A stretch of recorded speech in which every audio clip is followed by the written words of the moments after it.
Hey guys, in today's video, I'm going to talk to you about how running slow can make you a faster runner. Hey, I'm a slow runner. I want to run fast. And in fact, there are times when I think, wow, I am running so fast. And then I look at my watch and I'm like, yeah, I'm not going fast at all. I'm like a turtle, right? The last time I was filming, I looked at myself at the footage and I was like, man, this is like slow motion. I am going so flippin' slow. But really, it doesn't bother me. No. I just go out and I run and I enjoy it. But I'll tell you, there are a lot of people out there that look awesome and they're running so fast. I don't know how they do it. But as I researched the issue, I learned that there are reasons runners should slow down. I don't mean slowing down like during the hot summer humid months when the moisture in the air makes it feel like it's difficult to breathe and the heat is scorching off my body, that it makes it difficult to regulate the temperature. I don't mean that type of thing. I mean slowing down to avoid injury, aid in recovery, and I mean slowing down with the goal to make yourself a better and even faster runner using the Maffetone Method. Now in the summer, when it's hot and humid and you're putting in the same amount of stress on your body when you're slow running as you would if you were running fast in ideal cool conditions. So if you want to slow down even more to avoid stressing your body and risking injury, running in hot temperature is sometimes called the poor man's altitude training because it can stimulate the kind of stress your body experiences running in high altitude. The benefit of this kind of training is that when you're back at sea level or back in cooler temperatures, your pace tends to be faster with less effort, meaning you're going to be a happier runner, just like I was last year when I went through this process. 48 minutes, 28 seconds. Hell yeah, I'll take it. Yes, I'm trying to get ready to get out for my run. Can you see? I don't make this stuff up, guys. It's kind of crazy. This can be helpful if one of your goals is to participate in a fall race. And there is research showing that aerobic training can increase both ligament and tendon and strength, which could help prevent injury, especially during a marathon training. Still, there are obstacles. Mostly, they're going to be dealing with society with regards to running slow.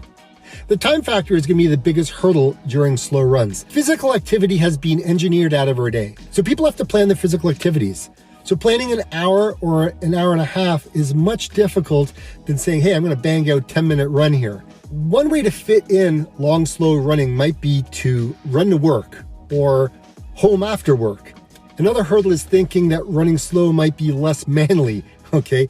And that you don't get the endorphin rush from doing a slower run. Right? We have the stereotypically manly activities such as speed work and fartlek. Most people can get the same endorphin rush from about 35 minutes to an hour of slow running than they can from 10 minutes of sprinting. This is what I've talked about so many times before. When you're running slowly and your injury risk is lower, you can run more often, run more miles, and build up slowly. However, running slowly also allows your body to improve the energy system most essential to running.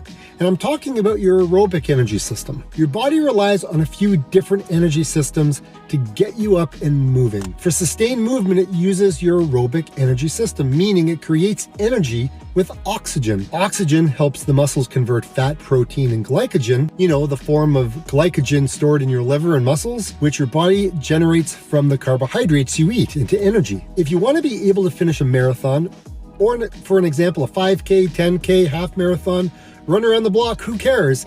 This is the energy system you want to be able to develop. And to develop it, you should run at a pace where your muscles can get plenty of oxygen. When you're sprinting or running so fast that you've reached your aerobic threshold, or based on your level of conditioning, when your body runs out of oxygen, it switches over to your anaerobic energy system. And without oxygen, your muscles convert glycogen into energy less efficient and you fatigue more quickly, which eventually forces you to slow down. So if all your runs are too fast, you're not developing the power system that you need for 97% of your race.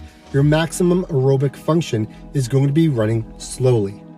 Of course, slowly is highly individualized and varies a lot between people. That means you need to calculate how slowly you'd need to run to maximize your aerobic capacity, or in other words, the maximum amount of oxygen your body needs before it switches to the anaerobic system. I would suggest using the Maffetone Method, 180 minus your age. Like, share, comment on the video. I really appreciate it. It means a lot to me.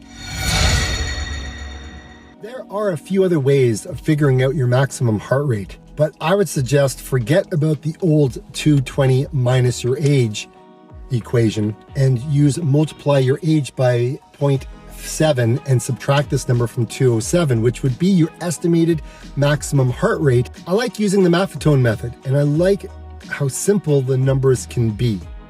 180 minus your age gives you your MAF number. That is your maximum number of beats per minute that you're going to run at.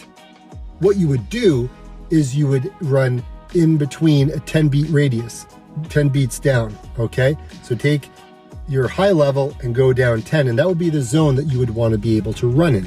The one thing to know about heart rate training is there's so many different ways that you can actually come up with your number. What I would suggest is you find and figure out what that's going to be for you. The only real way to know is to go get tested in a lab to see where your zones are. From there, you can look at your heart rate during exercise. For a slow run, most recreational runners will want to stay within about 60 to 70% of the maximum heart rate. For a typical 48-year-old like me, whose maximum heart rate is 180, yes, I did a test to figure that out. A slow run means keeping your heart rate between 126 and 108, or using the MAF method of taking 180 minus my age, which would be 132 to 122, or adding 5 beats, so it would be 137 to 127. Or a less scientific approach would be to use the talk test. It's like, the Goldilocks of the 3 bears. You can't have a conversation with your running buddies if you're running too fast. If you can talk easily but are barely sweating, then you're probably too slow. If you can talk fairly easily as you are running but have to pause occasionally in the conversation to catch your breath, well, that's going to be fairly spot on, I would say. Forget about what other people think of you. Just get out and put in the mile. It does make a difference. I went from not being able to run for a 10-kilometer run all the way to running a 50-miler in a year. If I can do the crazy stuff I do, I'm sure you guys could figure out a way to carve out the time that you need to put in the workouts you need to do to reach your goal. I know you can do it. I've done it. And if it's important to you, if you run slow, you'll be able to run much faster at the same heart rate given some time. So don't try to force it. Plan it out successfully and stick with it, because I know it works, and I hope that it works for you if you give it the time. I gotta do a Superman change and I gotta go run. Have a good one. We'll see you next Thursday. Like I always say, get out and run. See you, everyone. Bye.